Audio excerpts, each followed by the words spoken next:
Hi guys. तर आज आहे ना मी हे कडवेवाल सोलत होती. तर सोलता मला एक ऑब्स्टेटिकची कन्सेप्ट आठवली, म्हणून मी म्हटलं व्हिडिओ बनवून तुम्हाला एक्सप्लेन करू. सो आज आपण नॉर्मल वजायनल डिलिव्हरी कशी होते हे ह्या कडवेवाल थ्रू मी तुम्हाला एक्सप्लेन करते. आता तुम्हाला इथे दिसत असेल हे काही काहींना वेल आले आणि काही काहींना नाही आले. बट याच्यात आपण हे बघू शकतो की हे 9 मंथ्स पूर्ण कंप्लीट झालेलं नाही आहे. कारण बाकीच्या याच्यात तुम्हाला व्हाईट पोर्शन बाहेर निघालेला दिसतोय.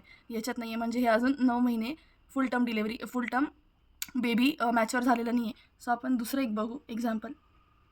सो याच्यामध्ये तुम्ही बघू शकता की हे बेबी पूर्ण 9 मंथ्स कंप्लीट फुल टर्म मॅच्युअर झालेलं आहे आणि डिलिव्हरीसाठी एकदम परफेक्ट झालेलं आहे. आता इथे तुम्हाला कट दिसू शकता. हे जर इरेग्युलर असते तर आपण त्याला पेरिनियल टिअर बोललो असतो. पण हे एक प्लेन कट दिसत आहे. So this is the cut which the surgeon puts also which is known as episiotomy. So आता हे डिलिव्हरीसाठी रेडी झालेलं आहे. सो एक सर्जन काय करणार, फक्त एपिजिओटॉमी देणार, म्हणजे वजायनल डिलिव्हरीसाठी इझी होणार आपलं बेबी डिलिव्हर करायसाठी. सो आपण फक्त इथून हे असं पील करणार. त्याच्यानंतर मदरला पण पुश करायला सांगणार आपण, आणि मदरच्या पुशिंग फोर्समुळे बेबी बाहेर येणार डाऊनवर्ड फोर्सनी, आणि अशा पद्धतीने आपला बेबी डिलिव्हर होणार आहे ॲमनिओटिक सॅकमधून. सो ही कन्सेप्ट तुम्हाला कशी आवडली मला कमेंट सेक्शनमध्ये सांगा. And do like, share and subscribe.